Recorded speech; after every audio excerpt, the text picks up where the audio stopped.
অহা 6 মাহত আমাৰ EM-MCLA সকলৰ দৰমহা 30% আমি কমাই লোৱা যাব।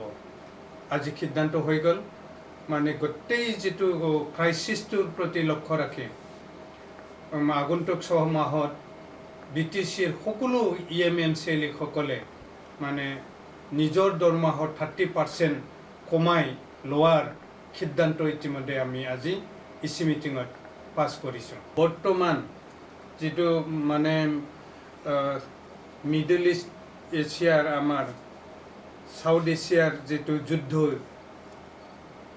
আমেৰিকা, ইৰাণ আৰু ইজৰাইলৰ মাজত যিটো যুদ্ধ লাগি আছে, যিটো হুৰমুজ ষ্ট্ৰেইটৰ যিখিনি আমাৰ গেছ তেল টেংকাৰবিলাক আহি আছিল, সেইটো বন্ধ হোৱাৰ ফলত যি মানে আৰ্থিক সংকট দেখা দিছে, যিটো ক্ৰাইচিছ পেট্ৰল ডিজেল বা গেছৰ যিটো ক্ৰাইচিছ হ'ল, সেইবিলাক ক্ৰাইচিছ হোৱাৰ পিছত যিটো মানে হেৰিটোৰ অভাৱনীয়ভাৱে আমাৰ বস্তু বাহানিৰ দাম বৃদ্ধি হ'ল।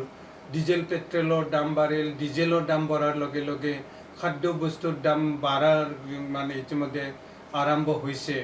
এটা মানে ইকনমিক ক্ৰাইচিছ এটা আমাৰ দেশতো আৰম্ভ হৈছে। তাৰ প্ৰতি লক্ষ্য ৰাখি আমাৰ BTC চৰকাৰে আজিৰ কেবিনেট বৈঠক EC মিটিঙত সিদ্ধান্ত লোৱা হ'ল যে অহা 6 মাহত আমাৰ EM-MCLA সকলৰ দৰমহা 30% আমি কমাই লোৱা যাব। আজি সিদ্ধান্ত হৈ গ'ল, মানে গোটেই যিটো ক্ৰাইচিছটোৰ প্ৰতি লক্ষ্য ৰাখি আগন্তুক 6 মাহত BTCৰ সকলো EM-MCLA সকলে মানে নিজৰ দৰমহাৰ 30% কমাই লোৱাৰ সিদ্ধান্ত ইতিমধ্যে আমি আজি EC মিটিঙত পাছ কৰিছোঁ।